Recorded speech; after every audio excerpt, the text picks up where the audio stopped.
Okay guys, isa na muling mapagpalang umaga, tanghali, gabi po sa inyo lahat. Sana po ang lahat ay nasa mabuting kalagayan at ligtas po sa anumang kapahamakan. Saan man pa kayo dako ng mundo naroroon. Ako pumuli ang inyong lingkod, Maestro 21 TV. At sa ating video ngayong araw na ito mga kalingap ay pag-usapan po nga natin, tayo po ay magbibigay ng ating sariling komento, kuro-kuro, opinion at reaction po tungkol nga dito sa pahayag, sa naging pahayag po ni Ka4D Mix Channel.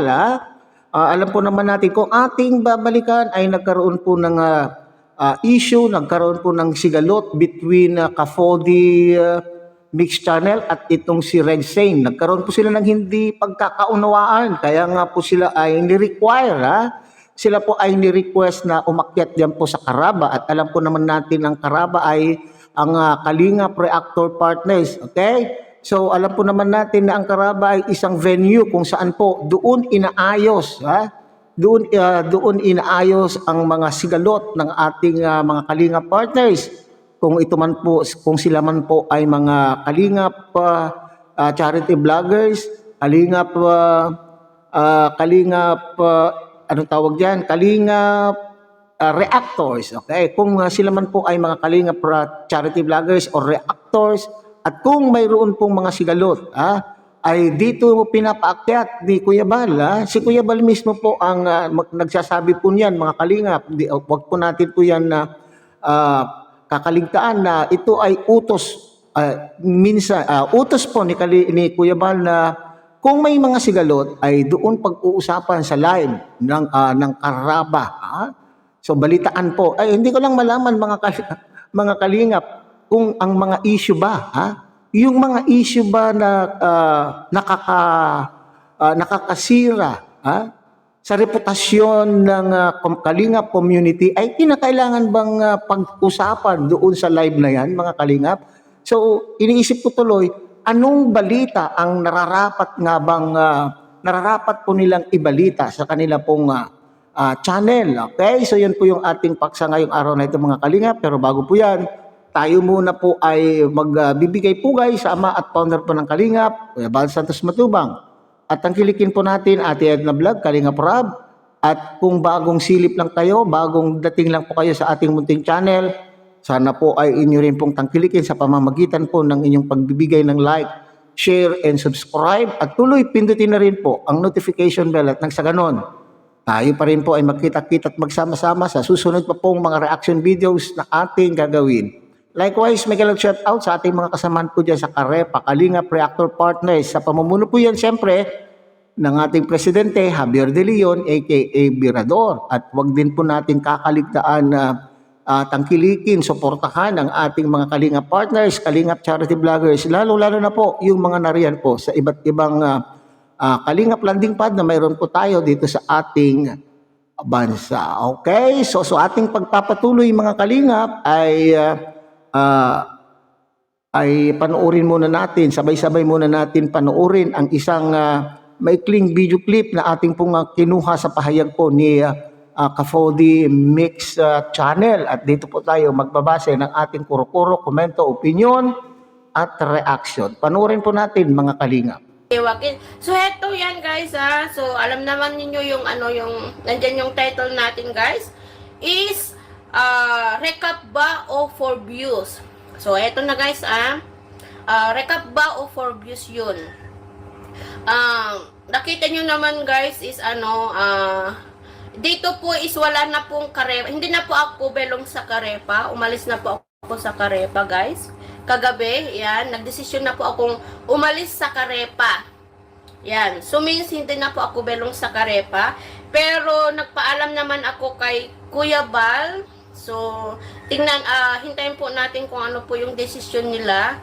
Yan. Kung ano po yung desisyon po nila is pini-M ko na po sila, and then yun lang is hindi po ako okay sa ginawa nila po kagabi, yung kagabi po sa Caraba. Kasi bago po sila nag-live po yun, is nakita ko po yun, yung thumbnail nila. So, in-screenshot ko po at ipinasa ko po kay Virador. Yan. Kay Virador, ipinasa ko kay Virador. So, kasi yung thumbnail, kahit sabihin natin na clickbait, clickbait yun, is pang pang-akit ng views talaga yun, guys.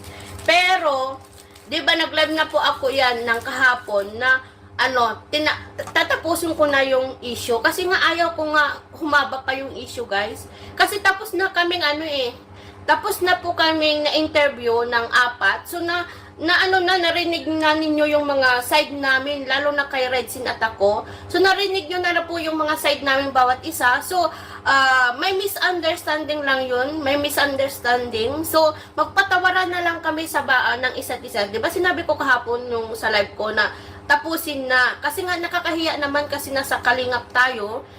Kung patuloy na mag-irangan kami, hindi po maganda din yun. Di po ba? Di po maganda yun. So, hindi naman ako, guys, hindi naman ako plastic. Nagsasabi lang ako yung nararamdaman ko. So, hindi yung live ng Karaba, hindi ko na po tinapos. Sa umpisa lang po yun, pumasok ako. Kasi ayaw ko pong bantayan niyang ganyan issue. Kasi tapos na wala na kaming issue. Si Dr. Love, okay naman kami. Okay naman kami kahit kinarot ko siya. Okay naman kami ni Dr. Love. Nagme-message kami ni Dr. Love. Okay kami si Dr. Love. Si Redsin naman, means silent na kami, wala nang rebuttal yung nangyari. Means is okay na, ayaw na namin pahabain pa yung issue. Humingi siya ng sorry, humingi din ako ng sorry. So, sana is tama na yun. Tapos na yun, 4 na yun 4 na-interview na kaming 4 So, tapos na sana yun. Kaso lang, nakita nyo naman doon yung thumbnail, sabi is may umapela. So, pinayaan ko si Birador. Bakit sabi ko, bakit may umapela? Sabi ko kay Birador. Minessage ko si Birador, guys. Kasi, bilang presidente ng Karepa, sana ispakinggan niya naman din yung nararamdaman po namin. Yan. Kasi nga, hindi nga ako pumayag. Bago umakyat si Redsing, the next day, di ba turn ni Redsing? Dapat gusto nilang akyat ako. Hindi ako pumayag. For what na akyat pa ako? Kasi nga, umiiwas po ako na lalaki pa yung issue. Yan. Lalaki pa yung issue. O yung sabihin nila na nakatulong sila. Sila yung nakatulong na may part din sila doon. Pero nasa amin na rin yun, di ba? Nasa amin na rin yun kung magpatawaran kami o di ba? Nasagot ko naman lahat ng mga kung ano po yung rules ng ng binibigay po nila, sinunod ko, guys. Sinunod ko. Kung yung may nagsusumbong na admin ako ng grupo, para wala pong wala pong Teacher N, si Birador. Sinabi niya sa akin na aakyat ako kasama si pero tinanggihan ko po 'yun. Tinanggihan ko po 'yun kasi kung nandun po tayo, kung ako nandun po ako, baka hindi niyo po alam kung sino po yung sino po yung awatin ninyo. Kasi pag nandun na, haba talaga, mag-initan talaga, di po ba? Okay, so yan po yung naging pahayag po ni Ka-Foodie, So, totoo po yung sinasabi po niya mga kalingap dahil kasamahan po natin yan sa Karepa ay siya po ay umalis na. Tumalon na po mula po sa GC po ng Karepa at isa sa mga dahilan pong aking naiisip para sa akin ay mga kalingap isa sa mga naiisip kong dahilan kung bakit pansamantala, ewan natin kung pansamantala nga ba itong pagtalon po ni Ka-Foodie sa GC po ng Karepa ay upang sa ganun ay umiiwas po siya mga kalingap o umiiwas po siya mapalaki pa yung issue at yan nga po yung kanya pong pakiusap po dito. Kaya nga po siya ay nagpahayag ng ganito mga kalingap ay upang sa ganun ay hindi na mapalawig pa, hindi na mapahaba pa ang issue. Kaya yan po yung kanya pong complaint. Yung complaint po niya sa mga Karaba, kagaya po kay Teacher N na namamahala po sa Karaba kung saan ay tapos na daw ang usapan. Sila po ay napaakyat na, bawat panig ay nagbigay na po ng kanilang pong bersyon. Nagbigay na po ng kanilang bersyon sa kwento o sa issue na pinag-uusapan at bakit kinakailangan pa pong i-content na muli. Yun po ang inaangal po ni Ka-Foodie mga kalingap. Kaya nga nakapagsalita po itong si Cafodi ng for views. Kung bakit, nasabi po niya na for the views. Tinalakay po nila muli nang dahil daw po sa views. Samantalang umiiwas na po itong si Cafodi na pag-usapan po. Pero tama naman din po yung kanya pong sinasabi na ano pa yung dahilan, bakit kinakailangan pang talakayin po yan, bakit kinakailangan pang itapik, samantalang nakapagbigay na po ng kani-kanila pong mga opinion, na kani-kanila pong side, ang bawat panig.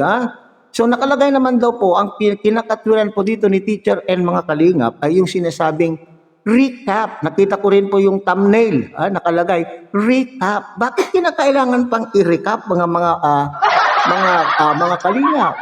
Bakit kaya kinakailangan pang i-recap kung ang purpose po natin ay pag-ayusin, kung ang purpose po na ni-request nyo, na pinaakyat po nyo dyan sa inyong live ay upang maayos ang problema, noong sila po ay nagbibigay ng kanila pong mga panig, nung binibigay po nila yung kanilang panig, ay siguro ay tama na po yun, Tama na po yun na narinig po ng mga Kalingap partners, Kalingap supporters, yung pangyayari, Siguro naman ay malinaw po doon sa inyo pong unang naging mga live na nasabi na po nila yung kanila pong ang mga bawat panig po nila. So bakit kinakailangan pang i-recap? Okay, alam po na natin yan. Para kung sa ako po ang tatanungin ay tama po itong si Cafodi na for the views po, Aminin man po natin, lahat po tayo na mga vloggers. Lahat po naman po ng mga vloggers ang gusto po ay views, Pero sana ay sinunod o sana ay iginalang, o nirespeto po yung opinion o yung kagustuhan po ni Cafodi na kaya nga po siya po ay umalis sa GC upang makaiwas po. Para sa akin ay yun po yung dahilan niya para makaiwas ng mapalawig pa o mapahaba pa ang kwento tungkol po sa issue. At sinasabi, nung umakyat na po daw sila diyan ay handa naman po siyang magpatawad. At may pag-uusap na po sigurong pangyayari na sila po ay magkapatawaran na. So ang inaangal lang po dito ay bakit itinilakay pa uli. Sabi nga ni Teacher, and recap daw. Bakit kinakailangan pang i-recap? At kinakailangan, yung mga ganito, mga kalingap, na itanong ko dyan sa bungad po natin kanina, mga kalingap, na kinakailangan ba talaga na kapag may mga issue, ang mga partners, kalingap partners, ay kinakailangan bang umakyat po dyan at diyan pag-uusapan po yung issue? Para sa akin, sa akin ito mga kalingap, hindi ko yun, I'm not questioning the wisdom of the kalingap partner, ay kalingap founder, na sa katauhan po yan ni Kuya Bal, mga kalingap, hindi ko po kinokontra, hindi ko po yung kinokontra yung kanya pong idea o konsepto na kapag may issue ay aakyat. Para sa akin, kung ang issue ay nagmula po sa mga kalingap partners, halimbawa, reactor to reactor, charity vlogger to charity vlogger, charity vlogger to reactor, reactor, charity vlogger. Bakit hindi na lang po magpag-usapan sa mga GC, Pag-usapan sa GC, bawat GC naman po, bawat team, para sa akin, bawat team naman po ay may presidente. Di ang mga presidente ang mayroon po diyan say, Sila po ang gumawa ng paraan na yung mga nag-aaway, kung halimbawa, reactor to charity vlogger, yung dalawang presidente ng magkabilang team ay kausapin ang mga partner na may issue. Upang sa ganun ay hindi na maibulatlat pa, kung hindi pa maibuyang-yang sa publiko, hindi na maibuyang-yang sa mga supporters ang kanila pong issue. Ewan ko lang po mga kalinga, pero ito'y opinion ko lamang kasi gusto po nila, kaya nga daw ginawa po yung Karaba dahil yan ang venue, right venue para pag-usapan po ang mga issue, diyan po sila magkakaayos. Pero mas maganda siguro para sa atin, mga kalingap, ay sa GC na lang pag-usapan at pag-usapan na tawagin ng mga concern ng mga tao at pag-usapan po nila at kung maaayos po nila ng tahimik na hindi na po kinakailangan pang talakayin sa live ay maganda, hindi po ba? Kaya tuloy sinabi ni Kapudi na for the views. Pero totoo naman din po, yun po yung ating opinion din dito, mga kalingap. Ano yung purpose na italakayin mo, natapos na nga Kung baga close na, may closure na, bakit kinakailangan talakayin mo pa uli? Sabi nga ni Teacher N, masama din yung loob niya na siya daw po ay for the views. Kasi nung unang live po niya ay sinasabi niya na hindi daw po sa views lamang. Pero doon sa susunod na kanya pong naging live, ay kinorek po niya yung kanya pong sinabi at na-realize po niya na mali po yung sinabi niya, hindi siya nangangailangan ng views. Kaya inulit po niya, nangangailangan, huwag tayong magpahipokrito, mga kalingap. Lahat tayo ay nangangailangan po tayo ng views. Okay, so hanggang dyan lang muna tayo, mga kalingap. Pero muli, tangkilikin po natin Kuya Bal Santos Matubang, Ate Edna Vlog, Kalingap Rab. At muli, pinapakiusapan po kayo na sana po ay inyo rin pong tangkilikin ang munting channel na ito sa pamamagitan po ng pagbibigay niyo po ng like, share, and subscribe. At tuloy, pindutin na rin po ang notification bell at nang sa ganon, tayo na rin po ay magkita-kita at magsama-sama sa susunod pa pong mga reaction videos na ating gagawin.